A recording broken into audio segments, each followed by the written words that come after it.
Well, thank you all for coming today. I just want to give you, I'm going to do a brief introduction for Cyndi Munson. She's going to tell you everything about herself, I'm sure. But I just want to give a personal perspective. So, when I was elected 8 years ago into the legislature, Cyndi Munson was our caucus chair. 4 years ago, when I took the chair position, she became leader, Cyndi Munson, for the minority caucus. And through her leadership, we might be small in numbers, but we're mighty in voice. And so she has brought us a new focus, a way for us to work together, but also respecting our individual strengths and talents. That's not easy to do. And so when she announced that she was running for governor, it was one of those drop everything, stand up, and cheer moments. And I was so excited because she offers a refreshing yet solid option for the ballot in November. So please welcome Cyndi Munson.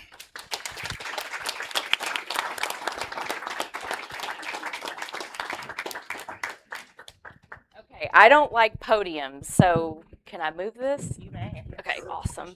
My little workout today. Yeah. Great. Thank you. I appreciate it so much. Thank you, Representative Ranson. Those of you in Stillwater and House District 34, you are so fortunate to have Representative Trish Ranson as your voice in the State House.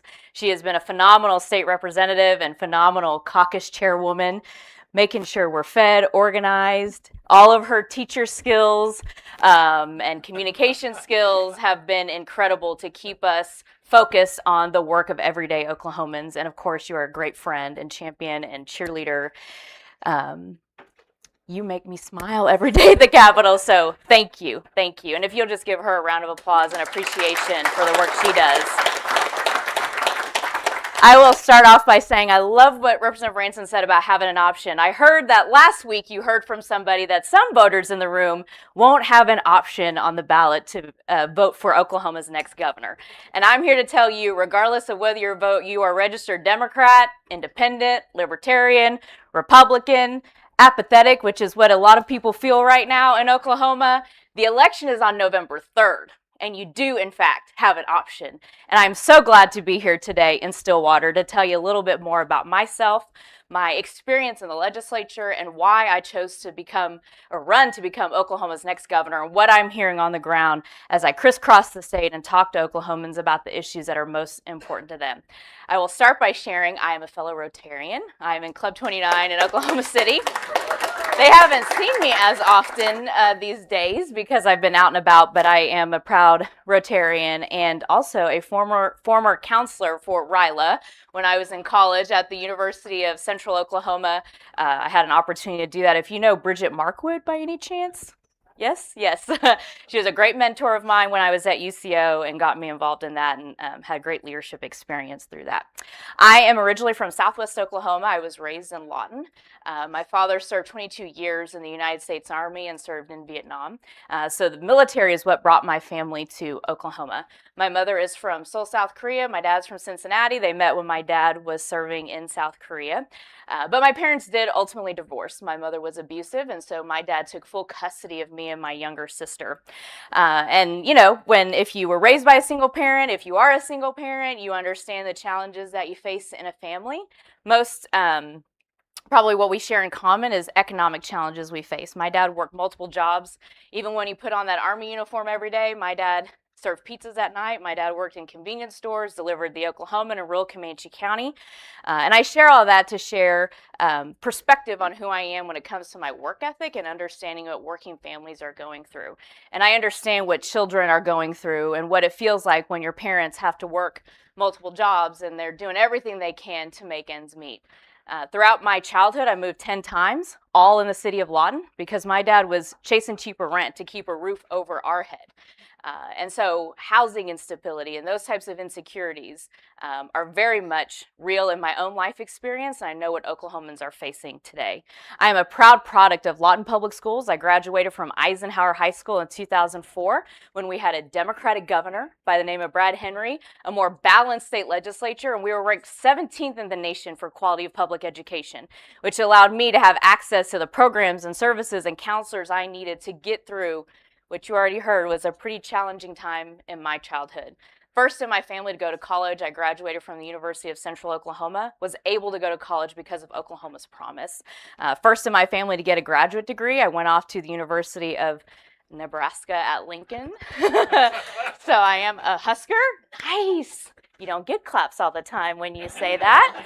But I am so proud of my academic journey and being able to obtain an education, all public education, and thankful to Oklahomans who invested in schools and programs like Oklahoma's Promise. I am living, breathing proof of what it looks like when you invest in children and when you invest in families. And that's what my public service experience has been about the last 11 years I've served in the State House.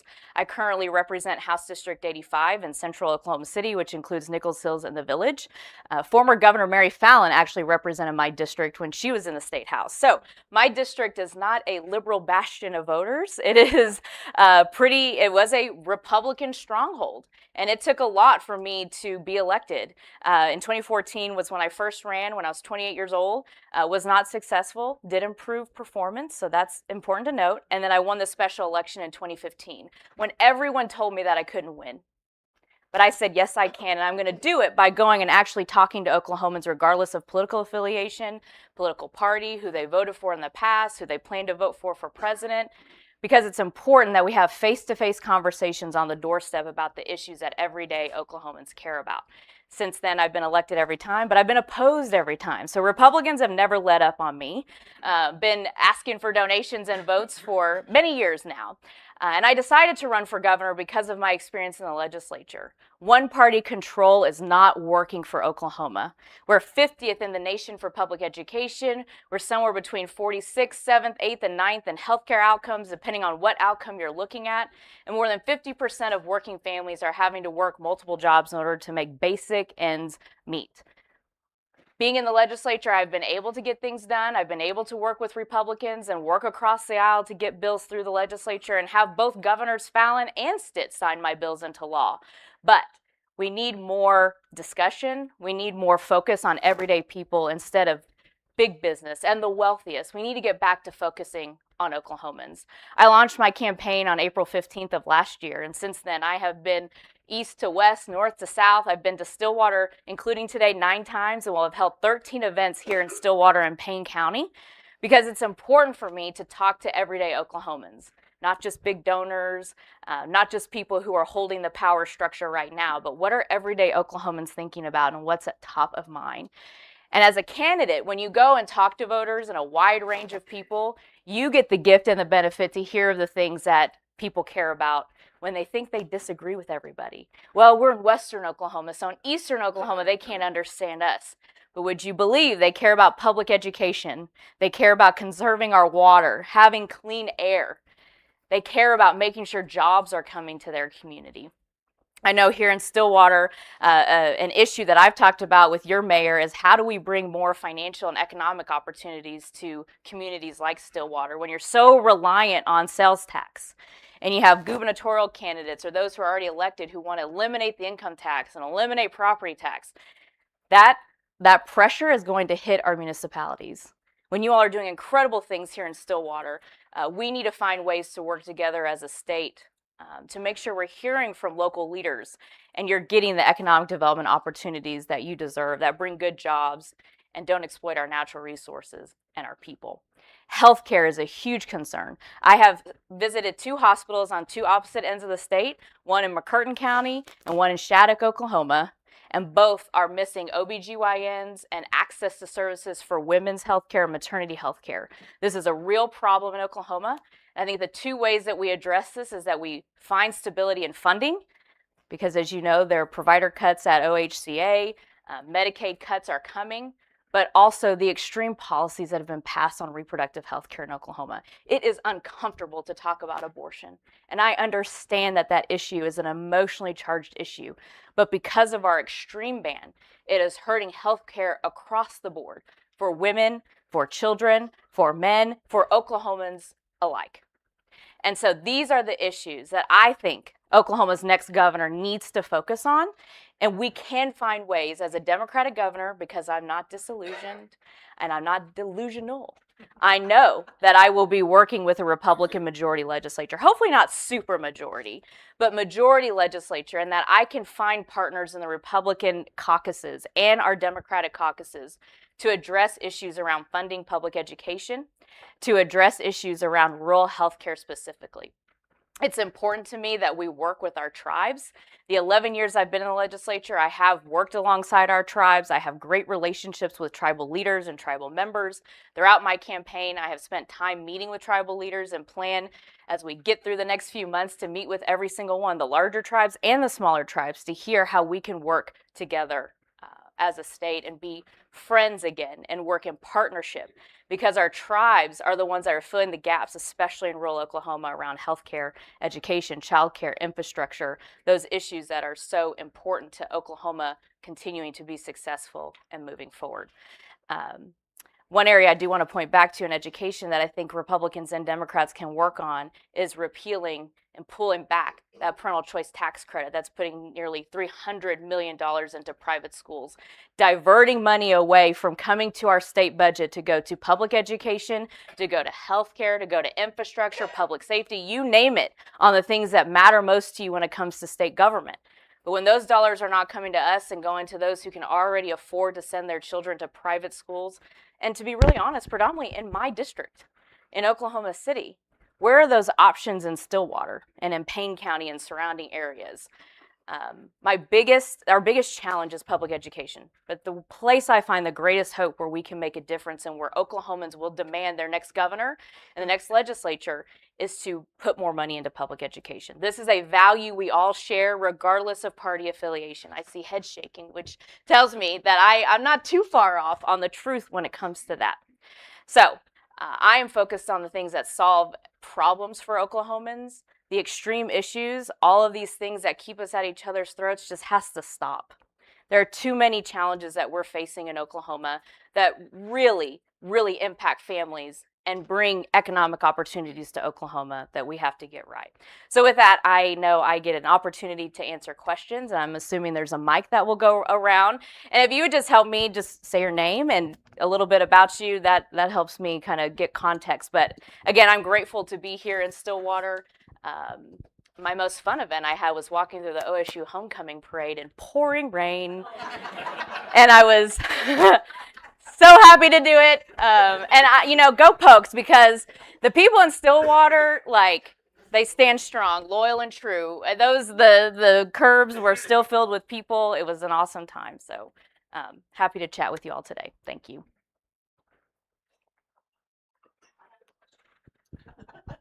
I don't know. Oh, okay. Of course. Okay, my name is Doris Al-Haraki, and I live in Parkview Estates. And usually I question about data centers because we're dealing with that over there right now, and I am the HOA president.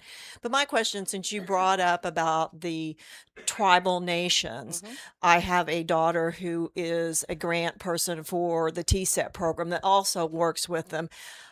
Do you have any solutions for the fact that all these grants are being pulled federally from these programs?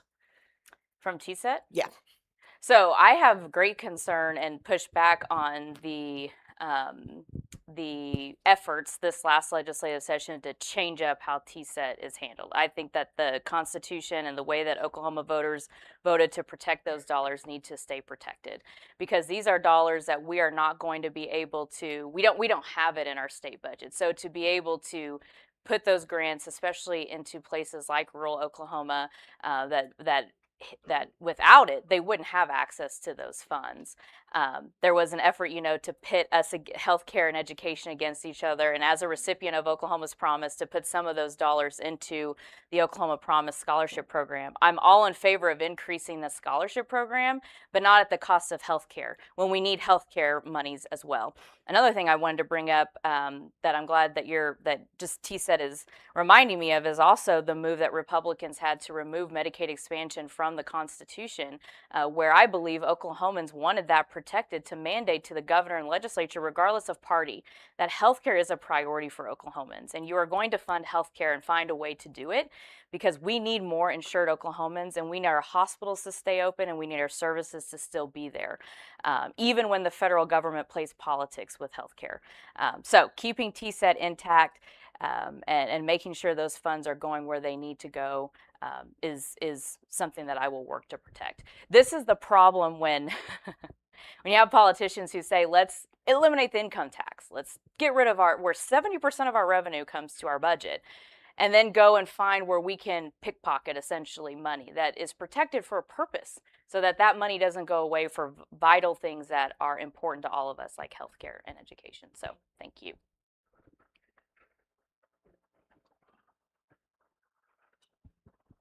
Hey, Cyndi. Yes. Here, looking right at you. Oh my gosh. Well, the speakers are like, hi. Hey, I'm Michael Hi, Lorenz. Mike. And I'm a fourth generation Okie. Lived in Stillwater for about 30 years now. Question for you is your position on these state questions. Mm-hmm. There are 4 Mm-hmm. that are going to be on the ballot, 2 in August, 2 in November. It appears that all are proposals to change the Oklahoma Constitution to do one thing or another. I'd be interested in your assessment of those state questions and your position. Great question. This year, more than any other year that I've served in the legislature, we have had more state question type ballot initiatives to come through the legislative process at a time when Republicans are telling voters we're going to make it more difficult for you to put issues on the ballot through initiative petitions. So I find that interesting. All of the state questions that have to do with property tax, I am against, because there is no backup plan on how we're going to fill those dollars. I know we have county government in the room. You care about county services. You care about Stillwater Public Schools, and your career tech. If we lose that funding, I don't know where else we're going to find the dollars. And so I do think that some of these property tax bills or state questions specifically are to drive up voter turnout in a specific type of voter. But I think a majority, we do have to have a conversation about property taxes rising and who's paying for that. And I'm happy to have those conversations. But to put these on the ballot as a way to drive out voters and to get a certain result for your own party is not the way to do it. And anyone who promises that they're going to cut property taxes for you, this highlights that we cannot just do that. It has to go through, it has to be a constitutional change. And then the vote on the state question about what identification you bring to the ballot, I voted against that as well, because we all vote with our ID and we bring our voter registration, and we do not want to have people, because of politics, change what identification we bring to the ballot and make it harder for people to find certain documentation when we know we have a state issued ID or an ID with a picture on it with our voter registration. Yes, I believe in protecting the JNC. I think that the court should be non-political. We need people who are making decisions based on the law, not politics, and not based on who the governor is and what party is in control. Hi, my name is Steve Meyer. I have 2 questions. The first one, Mike, bring on. As if you need it. Thank you for that question. I'll be here all week. 2 questions. One is, would you support a limitation on state questions being placed only on a November ballot? That's first. And second, everyone is for education. What's your specific ideas to improve that? What was the question about eliminating only on the November ballot? Any state question has to appear on a November ballot, not on a June or an August ballot when hardly anybody votes. Yes, it needs to be during a general election ballot. Thank you. That's what I think. Yes, So, yes. That's why I was just getting clarity on your question. And your first name's Jerry? Steve. Awesome. Well, and I said Jerry, so fun times here. Okay. And then specific plans on education. Here's the deal with education. Again, I think it does make people uncomfortable. It is an issue that we face in the Capitol. We stand up and argue this every single session. It is a funding issue. It is a funding issue. We have to put more money into our public schools for operational costs, for pupil spending. You know, another thing that we don't talk enough about outside of teachers, and our teachers do need higher pay. I have a friend who's been teaching in Oklahoma City public schools for 16 years.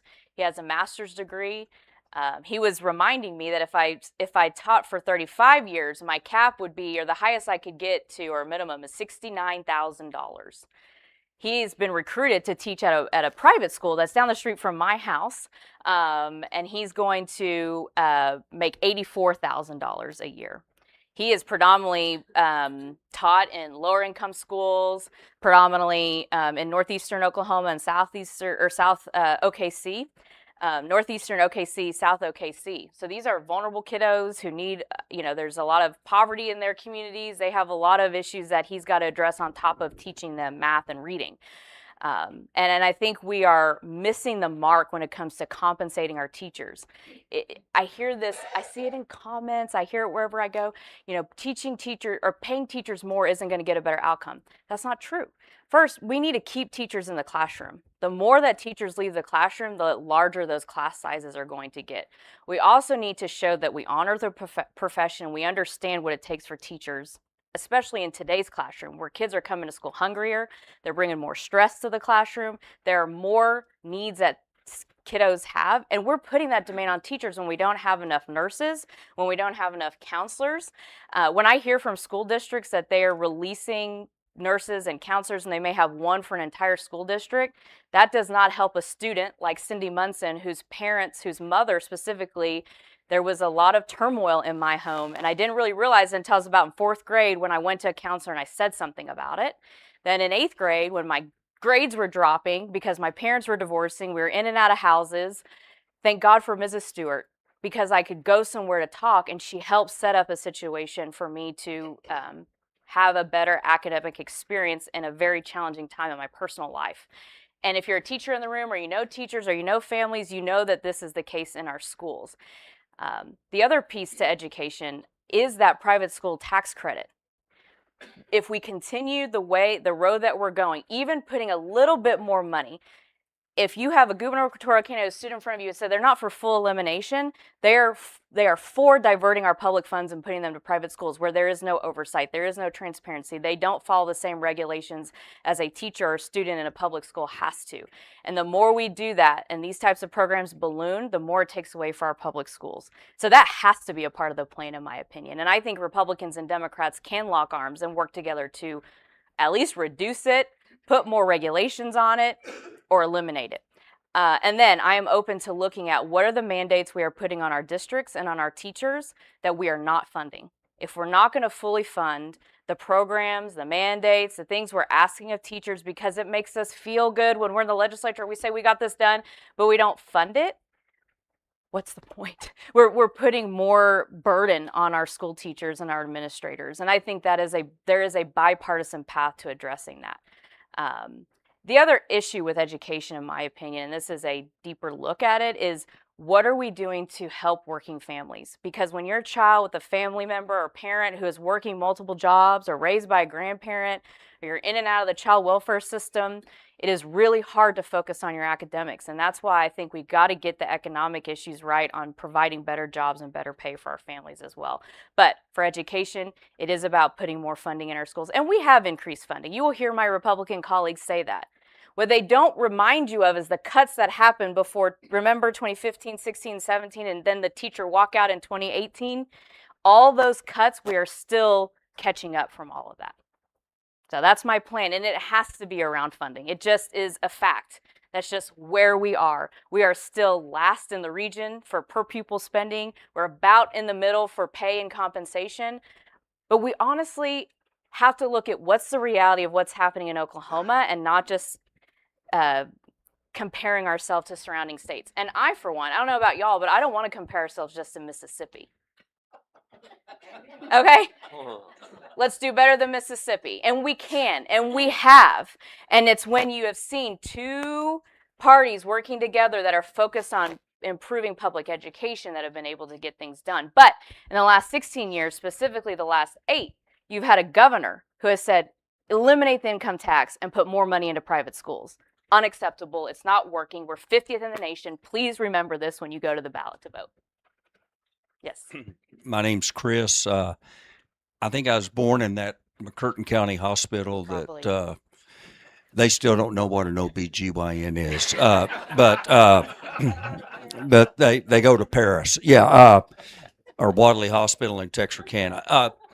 You kind of led into working families. Do you have an idea on maybe subsidizing a child care solution? Because I think families have a lot of tough choices, especially single parents, on do I stay home because I cannot afford to go work and also pay child care at the same time. And I could see it. I think 80% of the people do want to work. Yes. But there's a barrier there that's brutal right now. Absolutely. So Absolutely. you have a thought? Yes, great question. I do not have children myself, but I have the perfect, most precious, cutest, wonderful nephew who is 8 years old and going into the 3rd grade. And my sister, whenever he was, before he got into pre-K and into full day school, my sister went back and forth into the workforce because of childcare costs and then also wanting to have her own professional life. My sister also went to UCO, has a degree in public health. She wanted to be in the workforce and needed to be, quite frankly. But they ultimately decided at a point that it was just better for her to stay home. So until Jude was actually in kindergarten, my sister did not fully go back into the workforce because of childcare issues. And this year, we could have fully funded the childcare subsidy, but we didn't. And this is something that is really important that we talk about too when we talk about prioritizing where we put our tax dollars. I have 3 programs I can highlight to you. I've already highlighted one. Everything that I'm talking about and the things that we want to see funded does not require us to increase taxes. We have the money to do it. It's just prioritizing where those dollars go. $500 million this year went to Trump Dream accounts, $12.5 million, $275 million to private school tax credits, and $200 million to a sovereign wealth fund. That $12.5 million could have fully funded the child care subsidy. I know that there are hundreds of child care centers that are closing because most of their families are on that subsidy. So child care subsidy, focusing on working families, child care subsidy, looking at child tax credit at the state level. I, for many years, have had a sales tax relief credit that would actually help working families. And these types of programs we can better plan for and target to help the people who really, really need it the most versus this broad approach that ends up having us lose revenue. And then we're stuck at where we were like in 2015, where we don't have any money to fund the core functions of government that we need to. But we have also, Suzanne Schreiber and Representative Ranson have both have had many efforts on how we improve childcare access, not just for the family perspective, but also from the workforce perspective. How do we keep people in the childcare industry? Because it is a tough business, and we can't pay them minimum wage. We can't pay them $11 an hour. These are people we're asking to take care of our children and keep them alive and make sure they have access to quality care. And I'm grateful for Representative Ranson's legislation. I forgot the bill number now. It's like 1973? Nine. Close. 1979, that is going to bring childcare folks, people in early childhood together to see where are our gaps and where can we as state government. And as governor, I'm excited to work on that because that it's not just the cost of childcare, it's also how are we ensuring that we know what our needs are and are we meeting them with workforce and other areas to strengthen our childcare infrastructure in the state.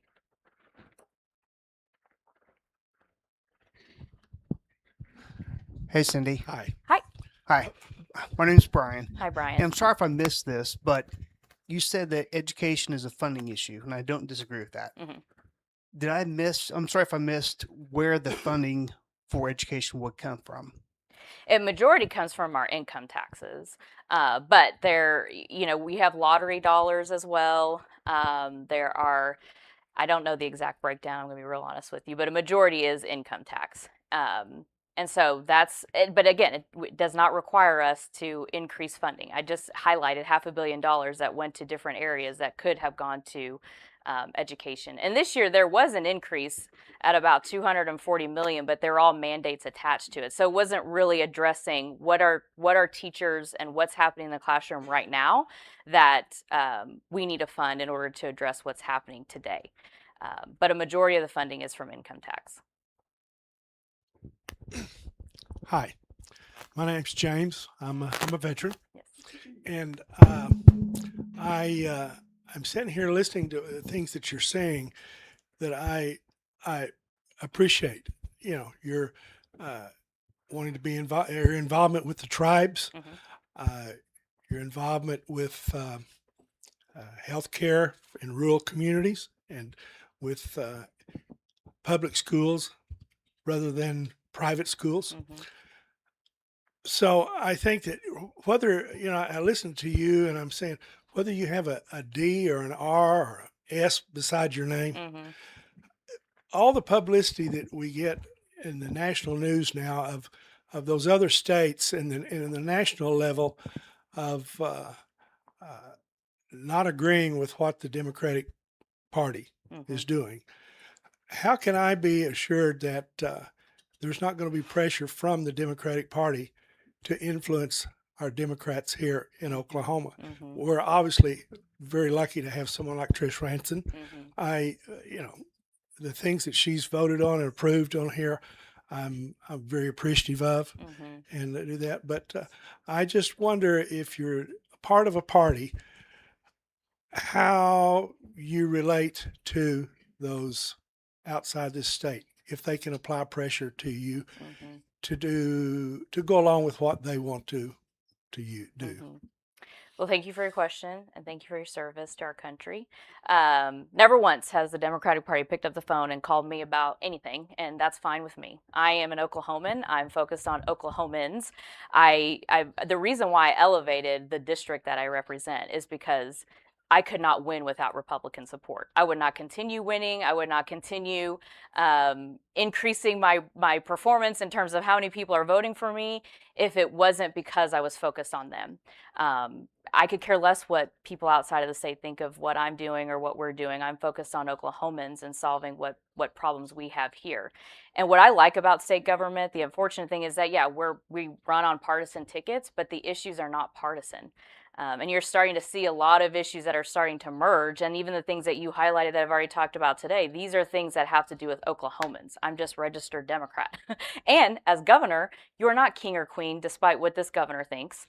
You have to work with the legislature. And so it is going to force two parties to work together. It's going to force more accountability for us to hear more views versus just one party in control. And what we've seen, and understand this, that I'm not talking about registered Republicans. I'm talking about those that have been elected. The internal dysfunction that we see constantly in the infighting and versus focused on what people need us to be focused on. And so regardless of, I don't foresee anybody calling me and telling me what to do, but if they did, I would just say, well, bye. I don't know what else to, and I appreciate the question and I understand the concern.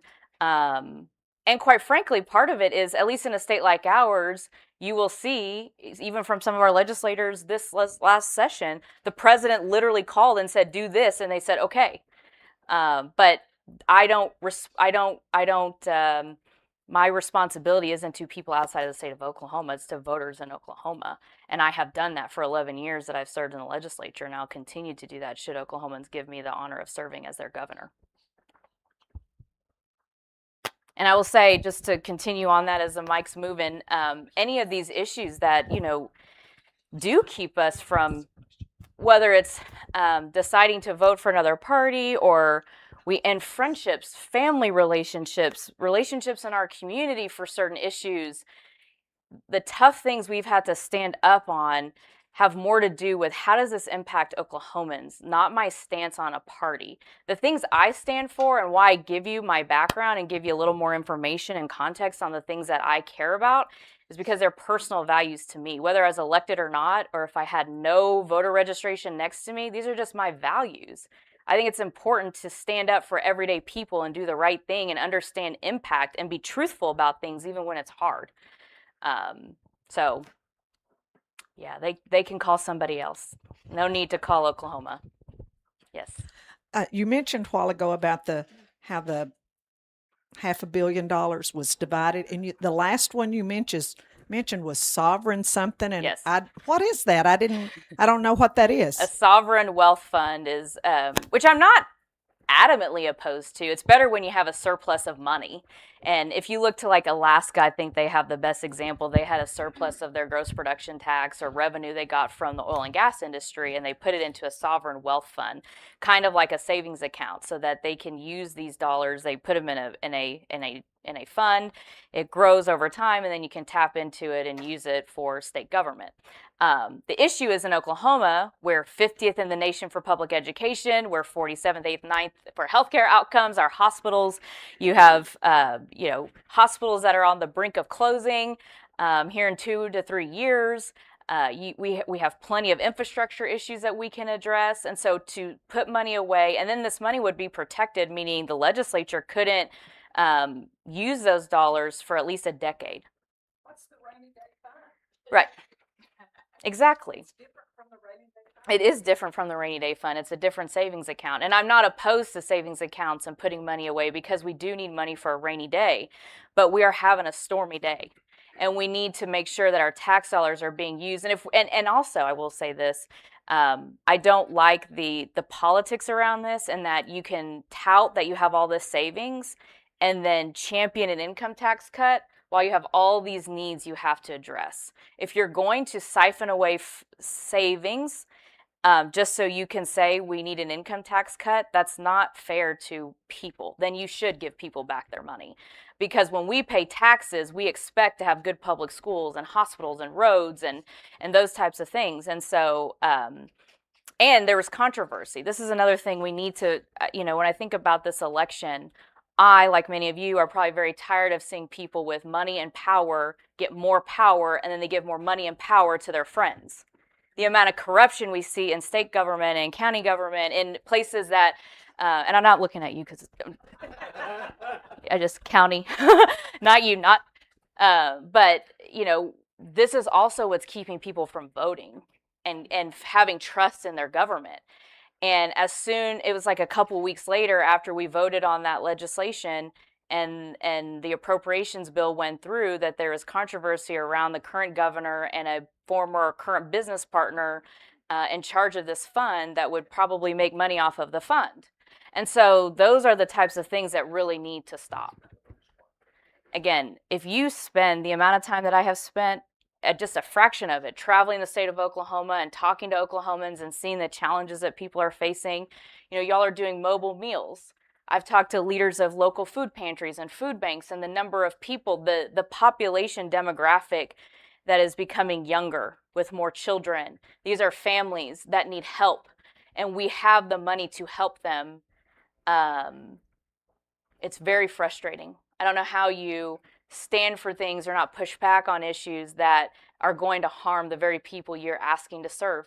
And in a combination with that of the cuts that are going to come from the federal government with the $250 million possible costs on us from SNAP and the Medicaid changes, these are vulnerable populations. And we should be concerned and worried on why the population continues to grow. That means we're not doing good when it comes to economic development and giving everyday working people opportunities. So we have the money. We have it. Yep. Hey, Cyndi? Yes. Hi, Chris Peters with the Stillwegian. Let's talk data centers. Mm-hmm. So you have called for a moratorium on data centers and I believe an executive order that you would issue if elected. Stillwater right now is in the process of building, Google is in the process of building 2 of its first of 6 planned data centers. 6. 3 through 6 have not been approved yet by the city. So how would your moratorium affect a data center project that's already in progress? Great question, and thanks for being here. The statement that I put out was that on day 1, I would issue a moratorium to pause any new projects. So it would be the time that I become governor officially. And with that, I said that I wanted to issue a study specifically around water usage, utility rates, impacts, economic impacts in terms of property taxes, any exemptions, and we would do that through through the Oklahoma Department of Environmental Equality. So there are contracts and different things that these data centers can work through the state that would be on pause until we have a better handle of what's going on across the state. I did not realize actually that there were 6 projects that are, or at least 6 possible projects here in Stillwater. Oh, data centers. Okay. Okay. Okay. And there has been some effort through the legislature that we worked on this last legislative session, specifically House Bill 2992. I led the effort to ensure that Democratic members of our caucus in the House were a part of that conversation, specifically on utility rates and what those rates, first, if it's a large load project, how much energy and electricity that they're using and that they pay for that versus that being on ratepayers.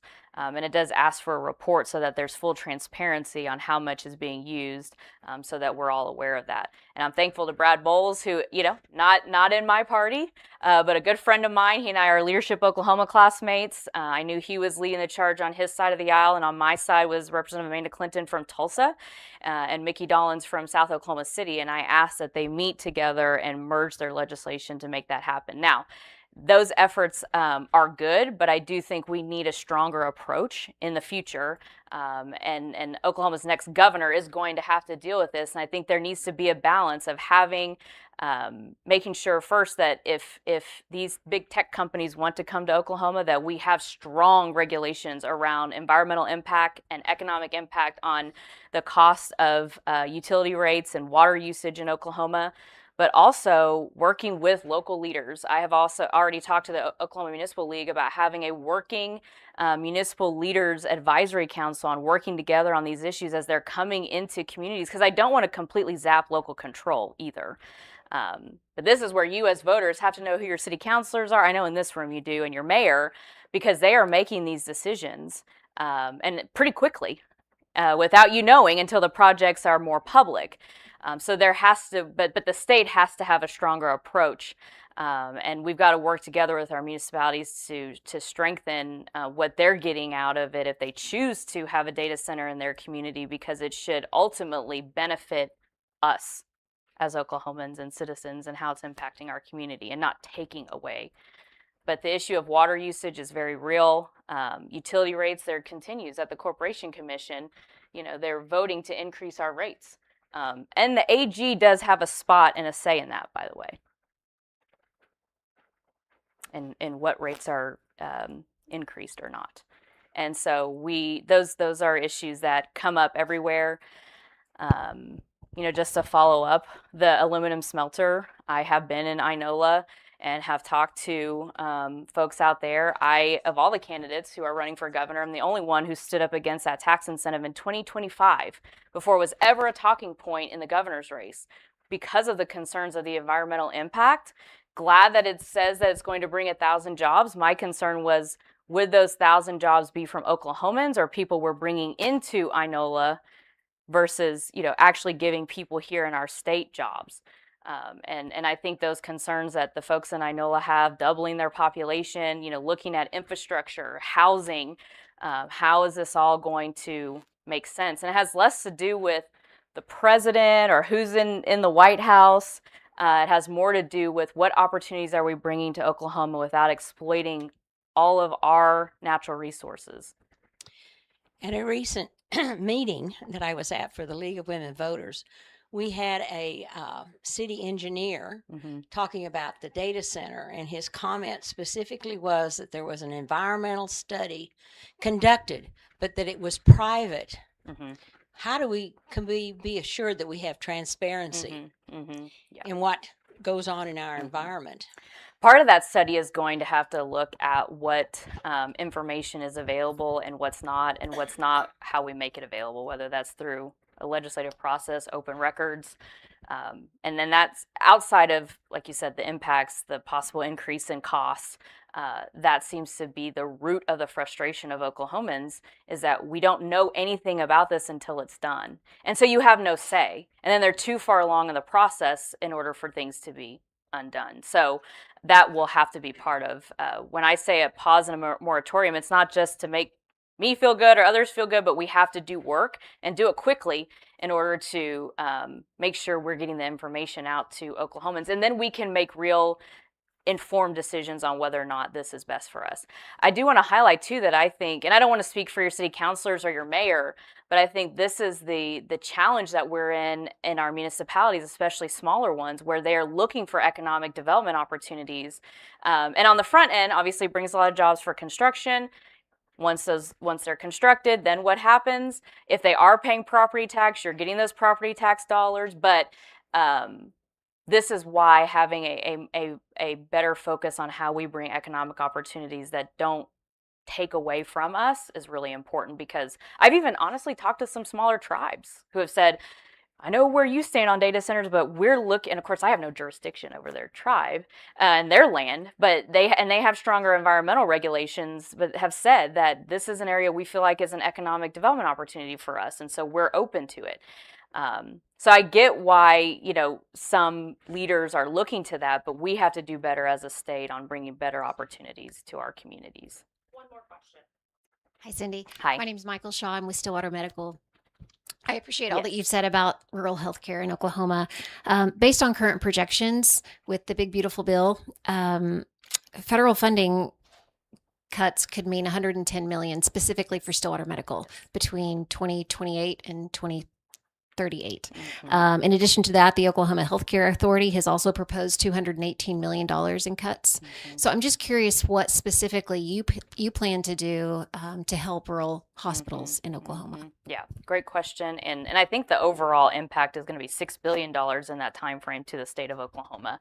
And I know even before, these cuts were coming and the changes to Medicaid, I want to say 18 hospitals were already at risk of closing. And I just think part of it is protecting Medicaid in our Constitution. I think there could still be an effort to continue trying to move that into state statute. And while it might sound nice and like, well, we can change this and we can figure out, what the state ends up putting forth or making changes to our own Medicaid program, my fear is that they will do what they've already done, which has cut in 2016, cut 100,000 Oklahomans off of Medicaid. We don't want that. So I think keeping it protected in the Constitution is the first plan. The second is this is about reprioritizing our tax dollars, in my opinion. There was a $218 million provider cut. We were told throughout this legislative session, flat budgets, but there will be no cut. It was the legislature appropriated Healthcare Authority with $250 million. Well, there's $200 million that went to a savings account that could have gone to the Healthcare Authority. So we have to sit down and have hard conversations and talk to local hospital leaders and local communities like yourself on what is the real impact. And I think you deserve to have someone in the governor's office who is listening to you and taking you seriously. And maybe we can't fix all of it, but make sure we're protecting as much funding as possible. And I'm open to hearing what those in rural communities are doing and what ideas that you have. But I really think from my perspective and the lens that I have had for the last 11 years, it's about where our tax dollars are going, where the state is providing funding and what we're prioritizing. We can work in partnership with our tribes, but the state still has to step up and do its part. We can't toss this all over to the tribes. We have to do our part too. Where I am frustrated, both as a lawmaker and as an Oklahoman, is that in Oklahoma, from my understanding, a report that I read in CD2 and CD3, Frank Lucas's district, has the highest recipients of Medicaid per capita than anywhere else in the country. So Oklahoma has the highest need of Medicaid dollars, and they did not fight for us and defend for us in the way that I think they should have. And so somewhere in executive leadership, we're not seeing it at the federal level, but at least have a governor who is standing up and saying this is where our money needs to go. But my proposal, my budget that I'll be able to present to the legislature will protect rural health care. I will ask the legislature to fund what we need to for our rural health care with the dollars that we have. Thank you